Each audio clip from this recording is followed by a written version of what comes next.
lane fast, call it high speed. I've been working hard, yeah, I've been working nightly. If you think you'll win, not likely. I be taking shots, yeah, cold-blooded, icy. Watching numbers grow is what I call sightseeing. In the front row, run it up when they hype me. The following grows, they know how to ignite me. Call me CEO, I've been running right, see.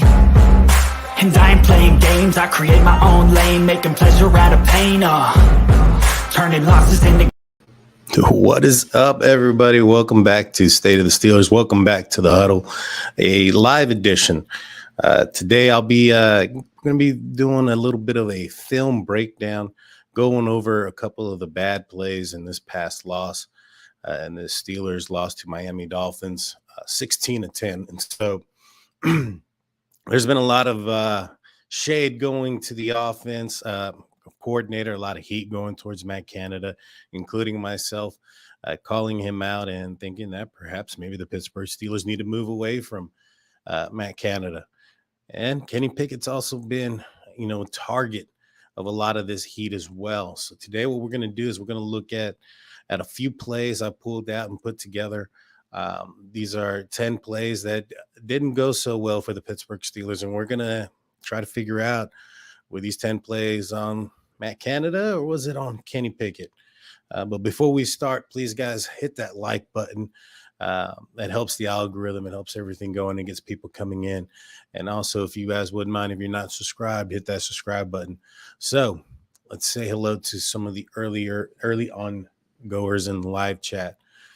We have Jared Devil, and as always, the Drunk Turkey Show.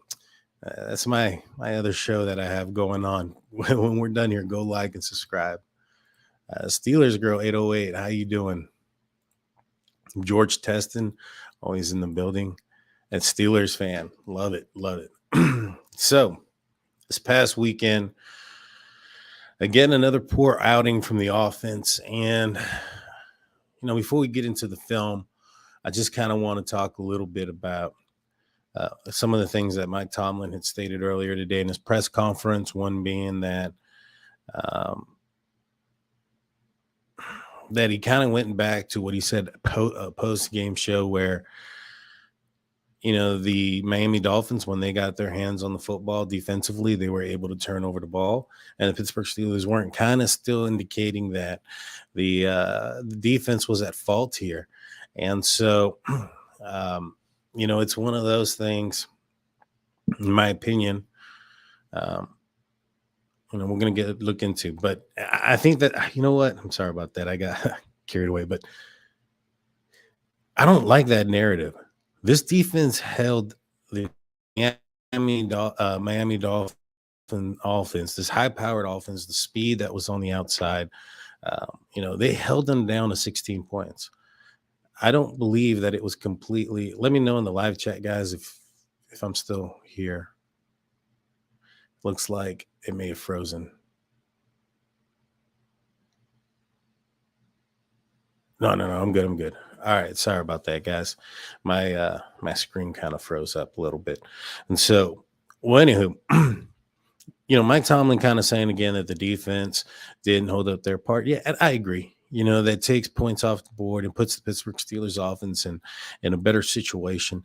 But to only score 10 points offensively, that's not good enough. That's not where you point the direction of blame in that situation.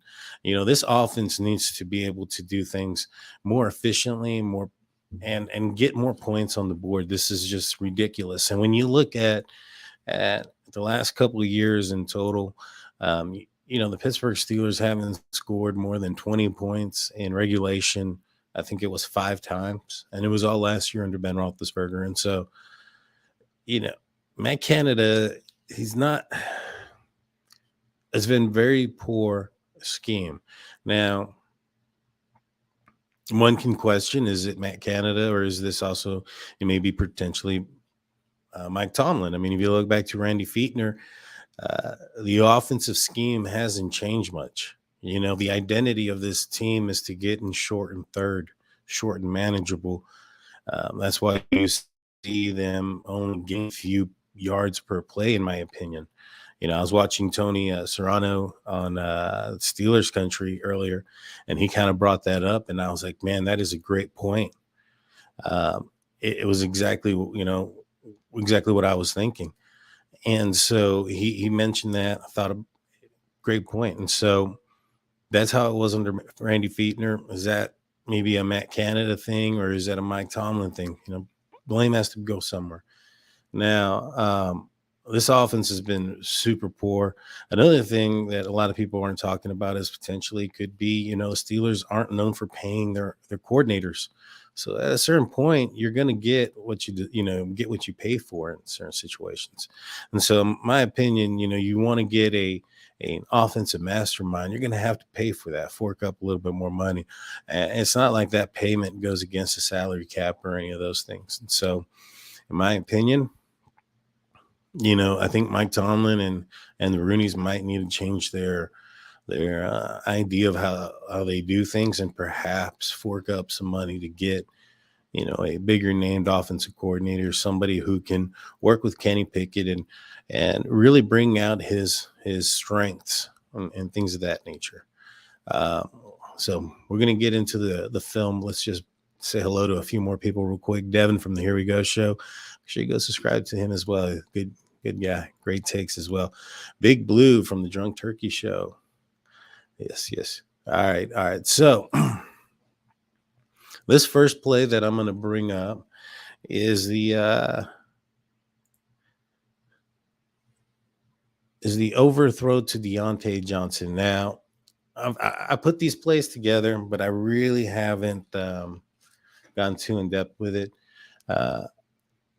I have it slowed down so that we can see what's going on. But and for the audio only guys on listening in on Apple Podcasts and Google Podcasts, I'd recommend going to YouTube to watch this, but I'll be as descriptive as possible. You have Kenny Pickett in the shotgun. You have Deontay Johnson down by himself, lined up in what looks like man. And one thing I noticed, I didn't notice this in game, but I noticed this when I put this film together, is that, initially I thought that Kenny Pickett just completely overthrew him.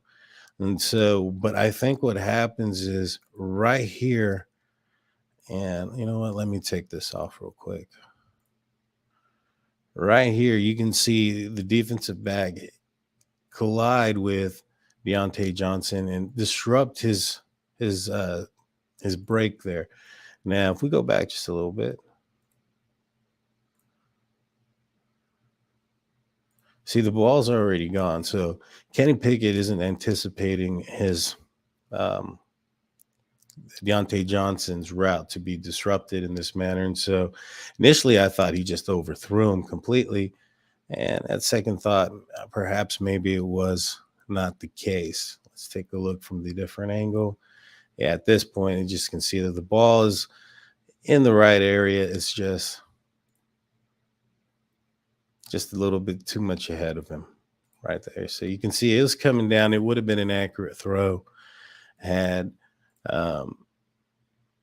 Kenny Pickett or had Deontay Johnson not be interfered with that far down the line of scrimmage. So in my opinion, that should have been, that's at least, well, that's pass interference by definition. Little ticky-tack, you can kind of see it, kind of can't. But my opinion, initially, first thoughts during the game was that it was an overthrow. Still overthrew him. However, it was an anticipatory throw, and the timing in which the play was happened, unfortunately, it disrupted that play. Here on the next ones, we're going to look at the next play. We're going to look at the interception to Claypool. We're going to see. Let's bring it in. So Kenny Pickett is in shotgun formation again. I believe this was a third down. Claypool is lined up here in the slot. George Pickens is lined up outside of him. I believe that is Gentry that is in motion that's in motion, and Deontay Johnson is up top by himself. And these guys seem to be playing a lot of cover one and press. Now, a few times they change it. They'll change it up and they'll change it into zone. but they sure do disguise it as a press man with cover one quite a bit. Sometimes it'll change, but let's look at this.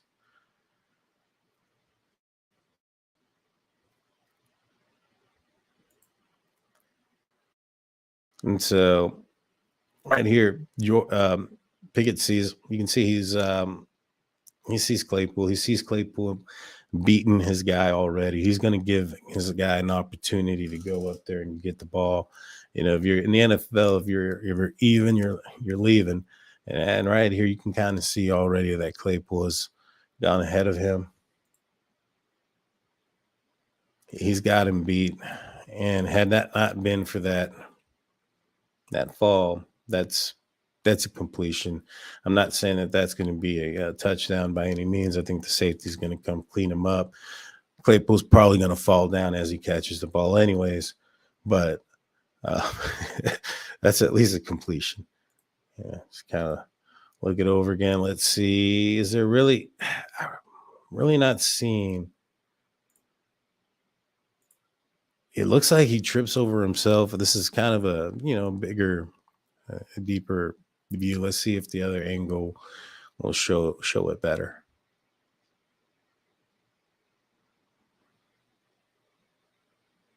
That's an indication they're going in man. Got the single safety over the top. So Kenny knows they're playing man. Yeah, he's already fallen by the time the ball gets there. But let's see. Now let's look at the play one more time. A lot of let's look at the routes that are being ran. Let's see if the middle is actually being utilized. Let's critique Matt Canada in this design. And so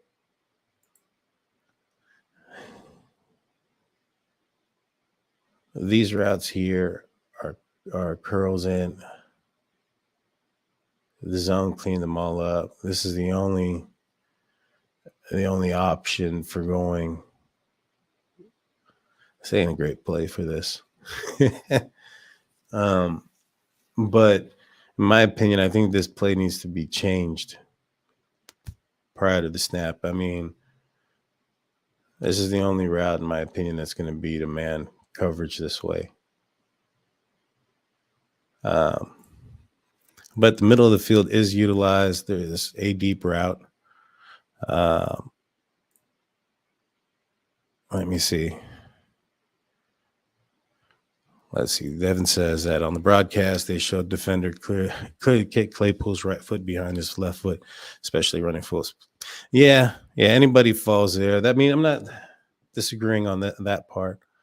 I really don't like this play for the defense that they're running and that they're showing. But this needs to be changed by the quarterback, to be honest with you. This can't be. There's got to be different options and different routes that are given, unless Kenny's not given the option to change the routes here. You need some crossers in this situation. You need some goes in this situation. Having everything like a stop and turn around or a curl is not the best look, in my opinion. That's just my opinion. Again, guys, I'm not a coach. I'm not not anything but a fan. I played football in high school. That was about as far as my my experience goes. I do play a little bit of Madden, so that might be the case as well. So let's look at this next one. This is a third down. This one did not convert. This one ended up being the Boswell field goal. This was an overthrow-ish by Kenny Pickett. We'll look at the design. We'll look at the down and distance. So it's third down. I think it's probably about 3.5. And so, again, you can see Miami Dolphins have a single safety high, everybody in the box. So good decision. It's a pick. It's the right choice by Pickett. Let's see. I don't want to get too far. And I don't know. Deontay and he kind of signaled that it was too high for him. Let's look at it from this angle.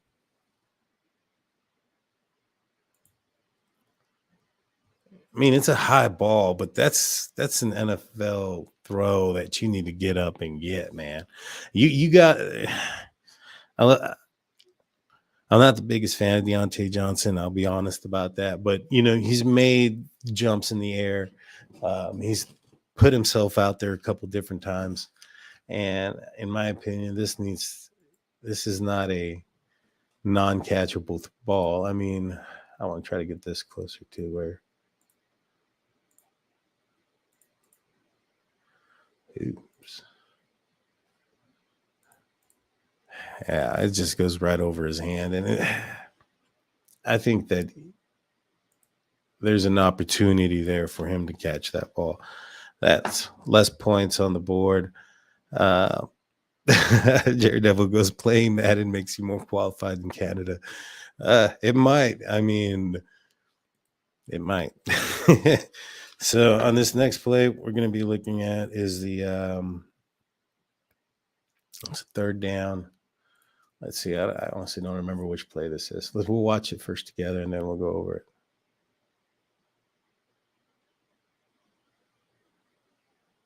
All right.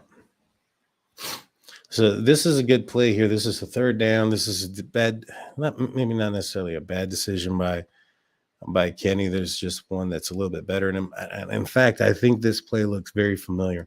This looks like the fourth down play that Kenny Pickett threw to Pat Freiermuth late in the game. And that was a spectacular. Oh man, I don't even have the play on. My bad, guys. So right here, let's rewind it a little bit. This is going to be a third down. Again, you have a single safety high, everybody in the box press. Now this time they run a play that looks very that's right for this moment. They got some crossers, some goes, and things of that nature. And in my opinion here, this looks very much like the play that Kenny Pickett made when he threw to Pat Freiermuth in the fourth down on the fourth quarter to extend the play or the drive. Amazing pass. I believe this is the same play, which has been a critique of Matt Canada, that he kind of throws out the same plays over and over again. But you're going to see right here, Pat Freiermuth is going to come open in this situation. I get what he sees here. He sees this here as a somewhat of a pick play, and Najee should be able to get it. But he also has Pat Freiermuth, who's going to come across the middle here. And in my opinion, he's not wide open, but he's open enough.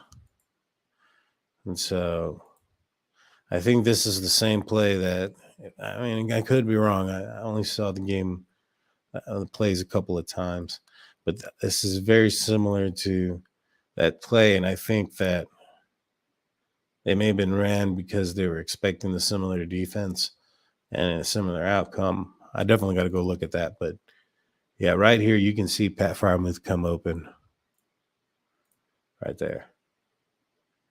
He's got to get it over that guy, but he's running the other direction. And you'll see it from the other angle. If I put it, I'm not sure if I did. I didn't. And so, yeah, they're running, that's one of the things that's been one of a critique, or so to speak, of Matt Canada, or that people have been talking about, is that he doesn't have many plays. And I will say that there's a lot of, watching the all 22, you're going to see a lot of the same plays, a lot of the same routes, a lot of the same concepts. And is it the offensive coordinator, or is it, maybe perhaps this is still a rookie quarterback, his first year in this offense? You got to give him pieces of this playbook at a time. Maybe he's not ready for a bigger piece of it. But I mean, the same thing could be said about Trubisky. This was his first, time in this offense as well. So you can't really throw everything at him. But to the same token, with Trubisky, a lot of the concepts and a lot of the plays are all the same. It's just different language, so to speak. So in this next play, let's see. I'm not sure what it is. We'll just watch it together and break it down. So this is a different defense.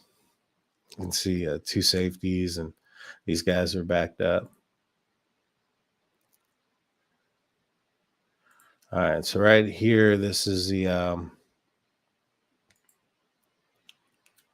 they only bring in 4, but they have a spy. No, they only bring in 3. They started to have a spy. This is probably because Kenny Pickett started using his legs pretty well during the game. Goes back. He's got Claypool right here.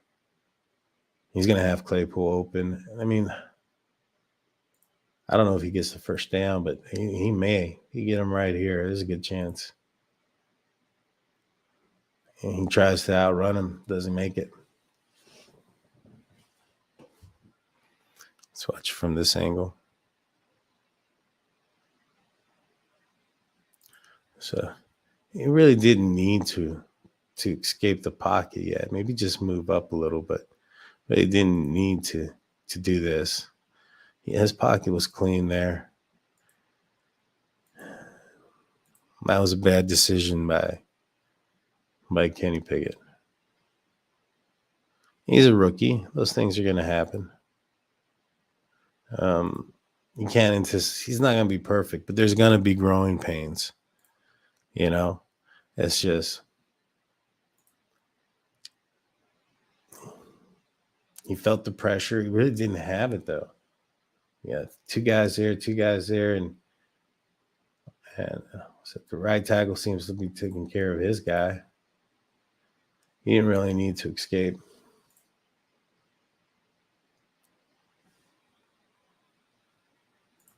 Yeah, like I said, I mean, he's a rookie quarterback.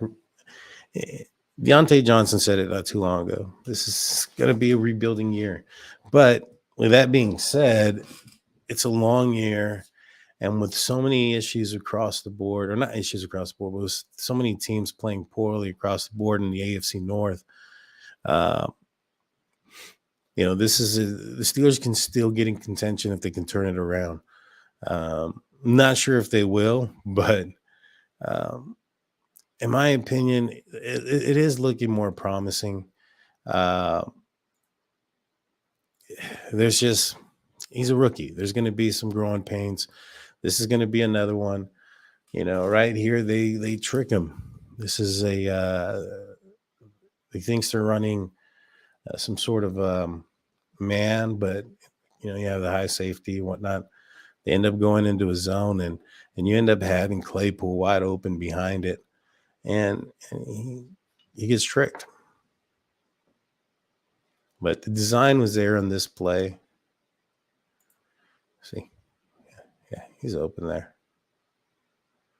I mean, let's say this corner might be corner shot right here. Let's see. Let's watch it. It's a little nitpicky, but in my opinion, I thought there could have been more yards to get gained there. But he's going to be good. He'll be good. I think he'll be all right. Let's see. Excuses, and more excuses. Yeah, I mean, he's. I think he did. I don't think he's blamed anybody but himself. I think he has manned up in that sense. After the in the post game show, he talked about it and he stated that he was, it was his fault. It is what it is. Yeah, I'm not sure who he is, but welcome to the show, Brian White. Let's see. I don't want to. You know what? Yeah, let's look at this play here. Okay, so this is third down and in short. I think that the balls are just kind of ran to the wrong direction.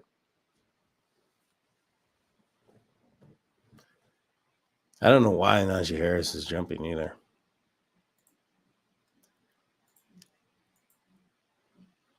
I mean,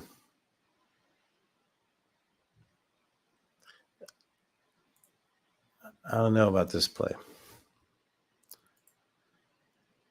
You got to take it this way, especially if you're leaving this guy open. If the design of this play is for him to for Dan Moore to collapse downward and everybody collapse down, you can't run to that direction if you're going to let the edge free.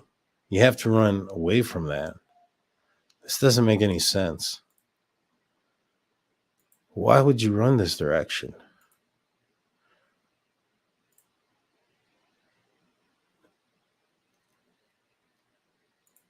Like, this has to go this way. I don't know who.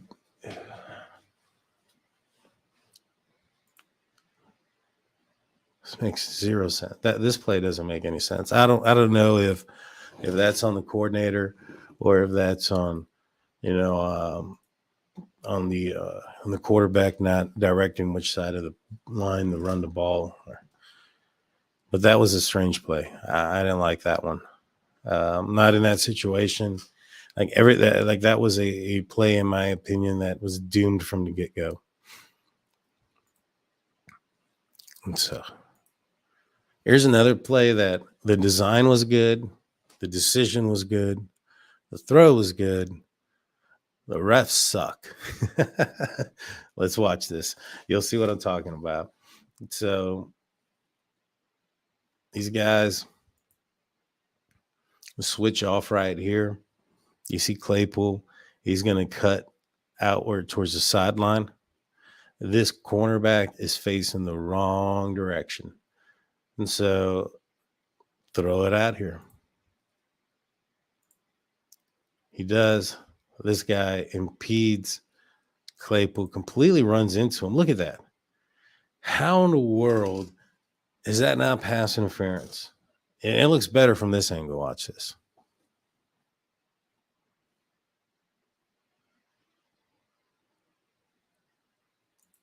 You can see this guy's back is towards the quarterback and competing with the receiver. Like, how is that not a pass interference? Let me know in the comment section how that's not a pass interference. Brian White says he compares KP to Jay Cutler. I don't know. I think Jay Cutler is probably better than Sean Watson. Let's see. This next one is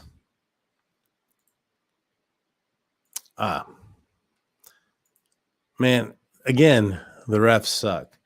So this is the 3rd and short that the Steelers got dinged for illegal procedure or illegal shift or whatever. And so I guess that little shift right there, because this receiver was in motion. I mean, not shift, that little sway. All right, right here, number 76, Cheeks Core 4.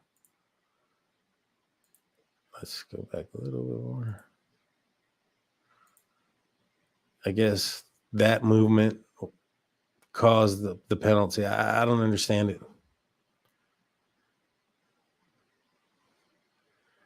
Let's see, right here, his movement, I guess.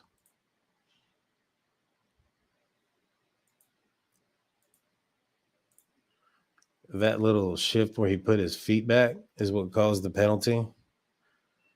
That's a little ticky-tacky, man.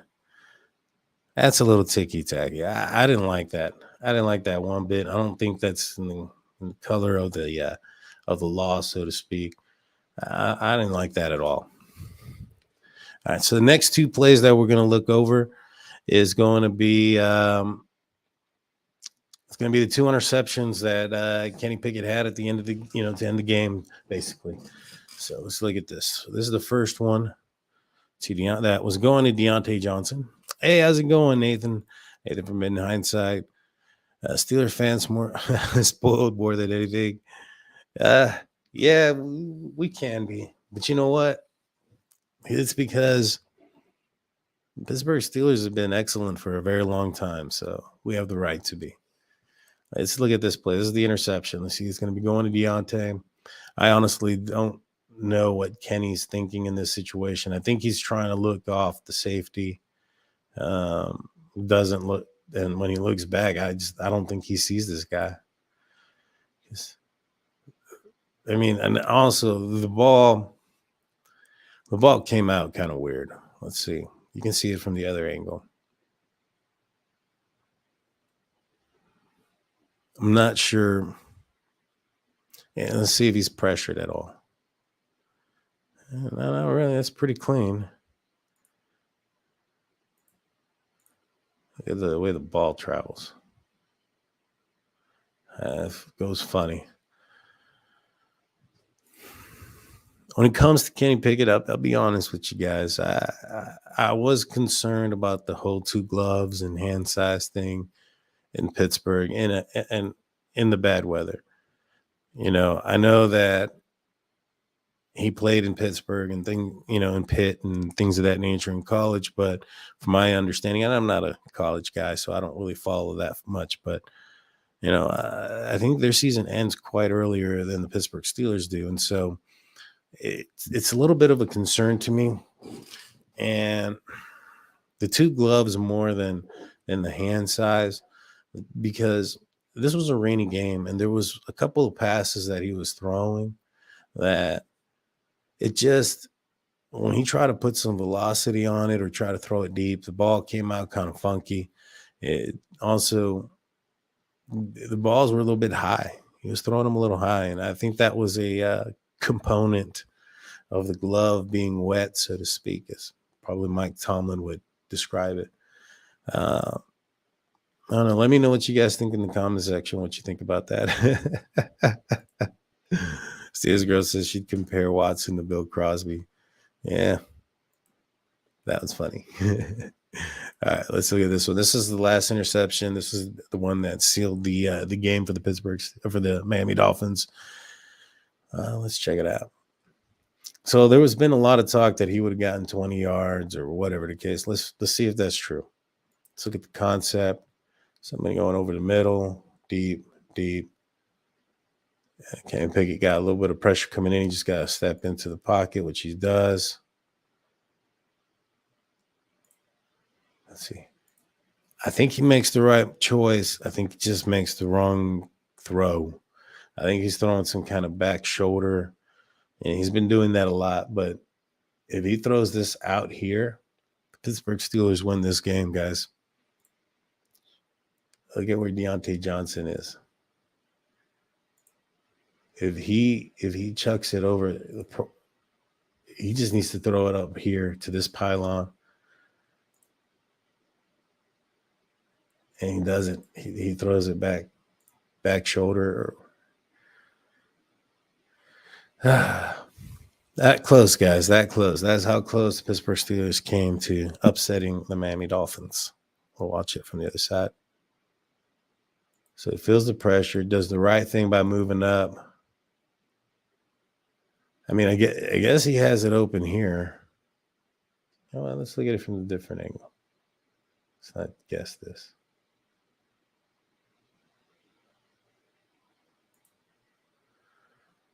Yeah, I guess he does have. Well, this guy's coming around the corner. I don't think he has it as open as that other angle looked. Yeah, he's not going to outrun this edge.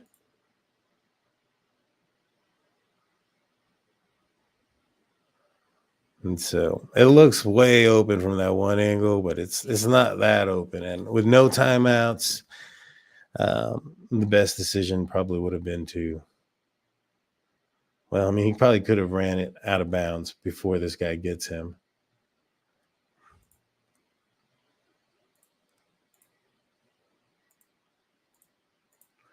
Yeah, see, if he throws it up right here, that's That's a touchdown, guys. And that's a Pittsburgh Steelers win. Didn't happen, unfortunately. And so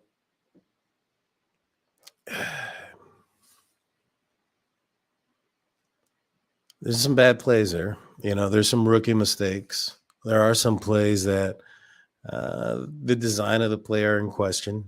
Like, you look at how many times the Pittsburgh Steelers were, they either one or two things are off. You know what I'm saying? There was a couple plays the design was in question. You do kind of see a repeat of the plays over and over again.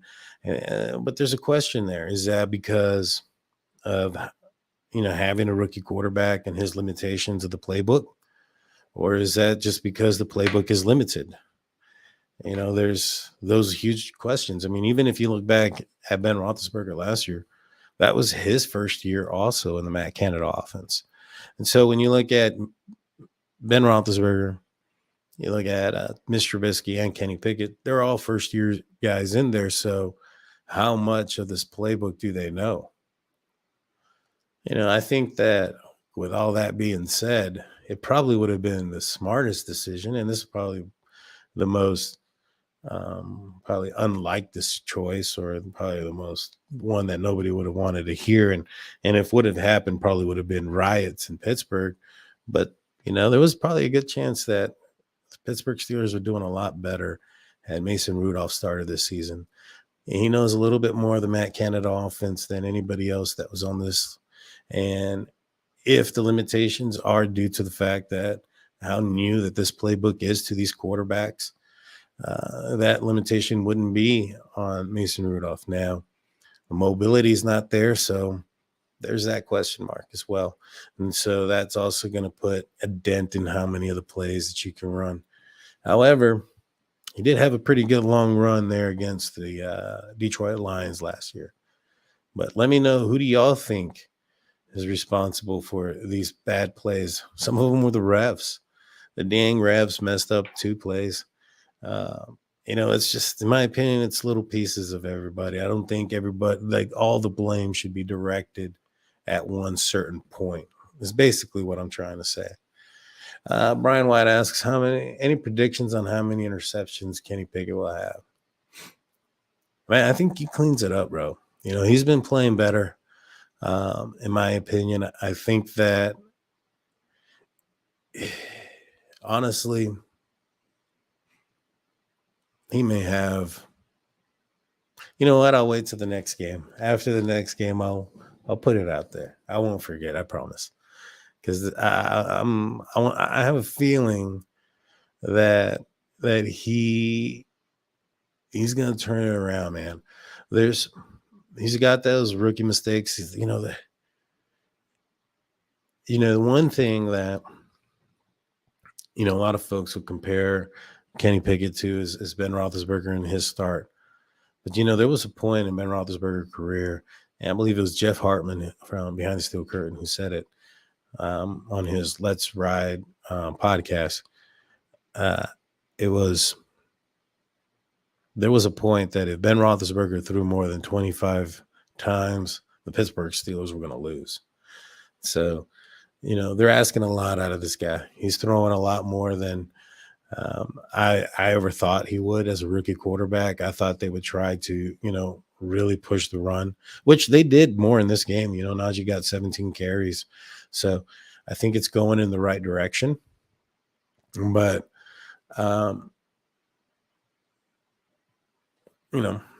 it's going in the right direction. There's just going to be some speed bumps. There's going to be some growing pains.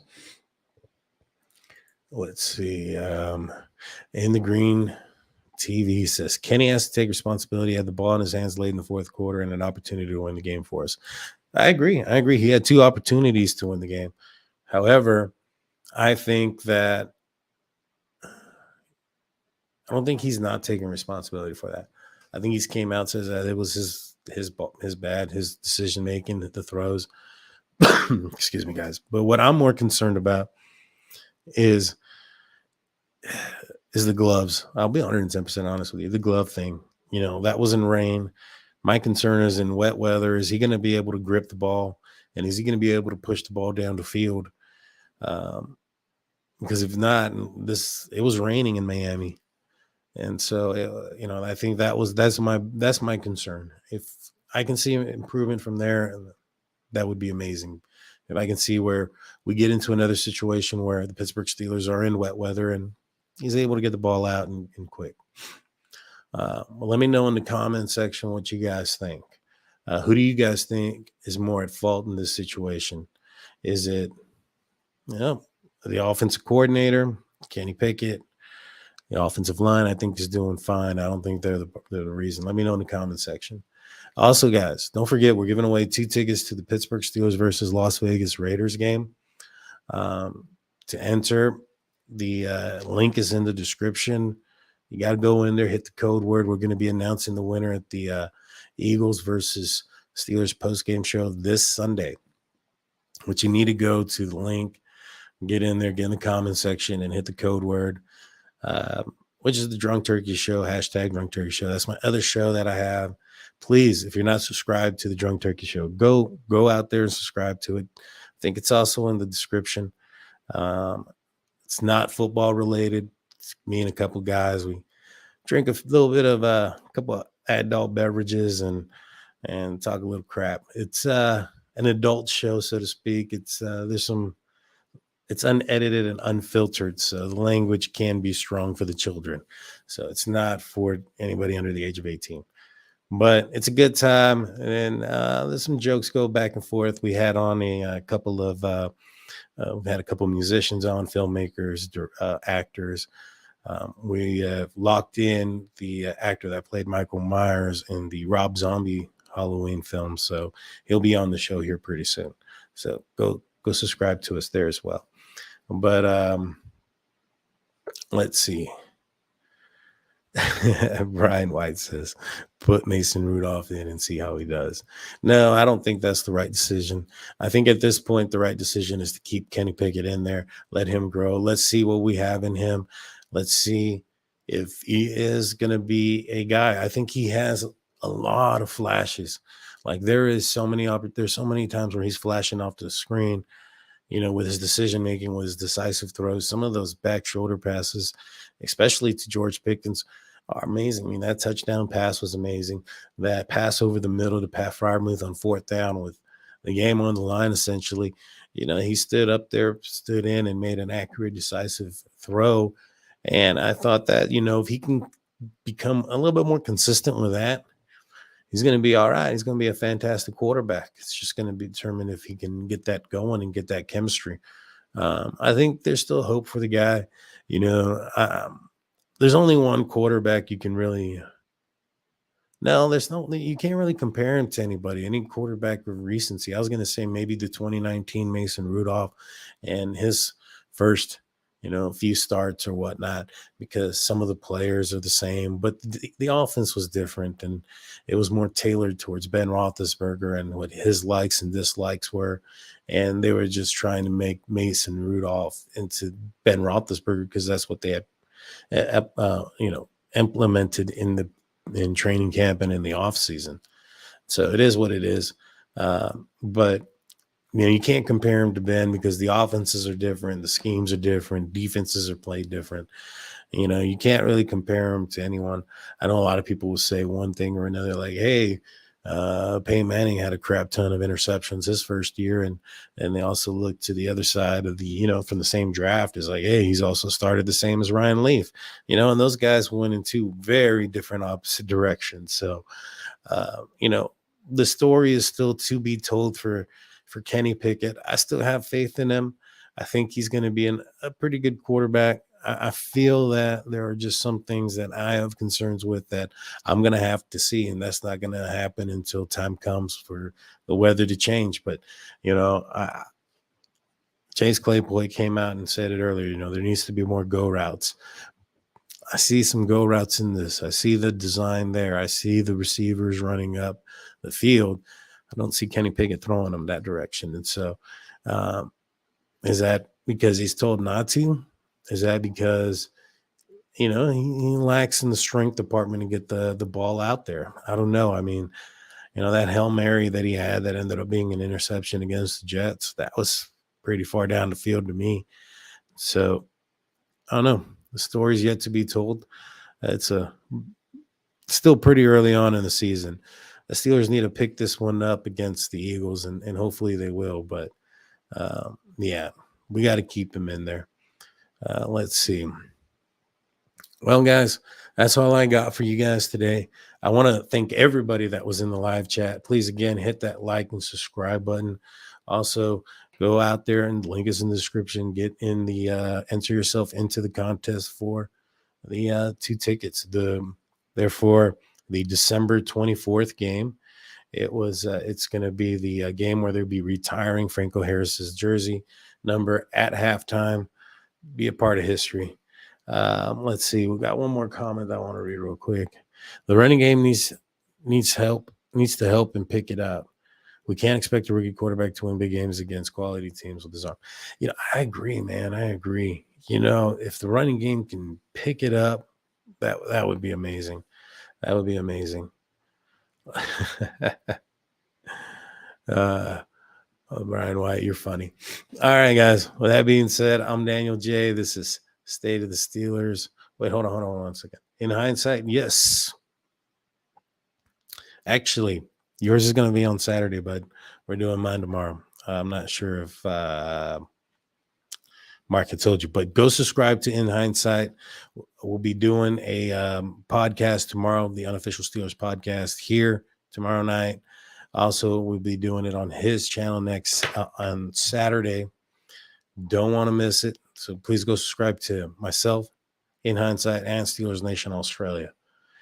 All right, let's see. All right, guys. With that being said, you guys have a great night.